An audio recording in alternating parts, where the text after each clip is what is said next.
Hello readers, happy 2021. We made it through the shitstorm and we're not entirely on the other side of it, but prospects. So new year, new resolutions, right? So I've come up with a couple of reading resolutions for this year that I'm gonna see whether or not I can stick to, because like many resolutions, they go out the window somewhere around April or May. So I have 4. The first is to stay up on assigned reading, because I'm doing reading that I have been assigned. Sometimes I will read the things that I want to read instead of the things that I'm supposed to read, and then by the time that they're due, I'm scrambling like the few days before to get everything read, and that's stressful, and I just don't need that. So read the assigned books when the books are assigned. Am I an English teacher?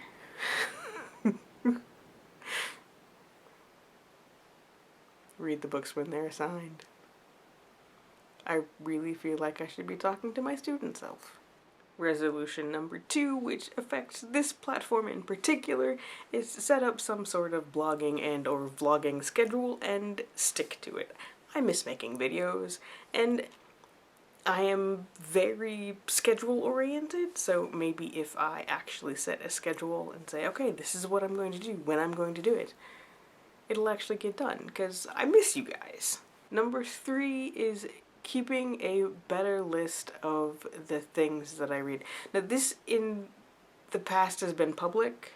On Instagram this year I posted my book journal template thing that I used every month to keep track of my reading and some of the statistics that go along with that.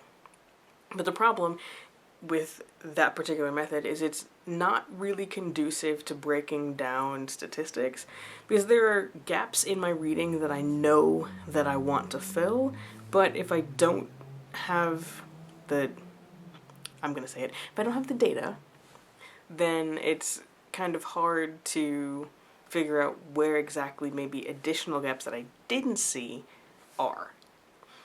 And related to that is number 4, and this is the one really we're going to see how long it lasts, is I want to read a poetry collection every month. Now there's some context for this.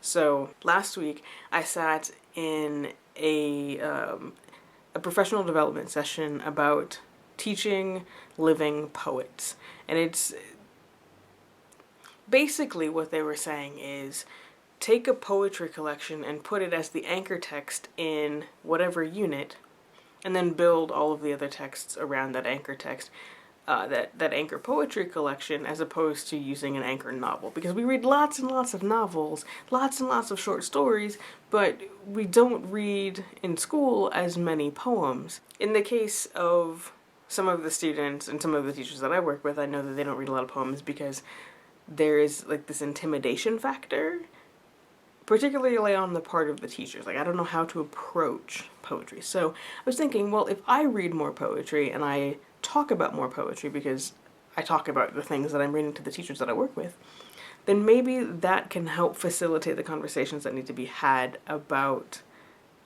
introducing more poetry, and then maybe eventually also using a poetry collection as an anchor text. I want to point out I'm sticking to the resolution I made for a couple of years ago, where I'm not actually counting the number of books I read because I just don't care.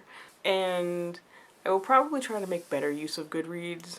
It is nice to have that kind of consistent track keeping, because if I fail to put a book in one place, then at least I have a record of it on Goodreads and I can go back and add it later. And so those are my reading resolutions for 2021.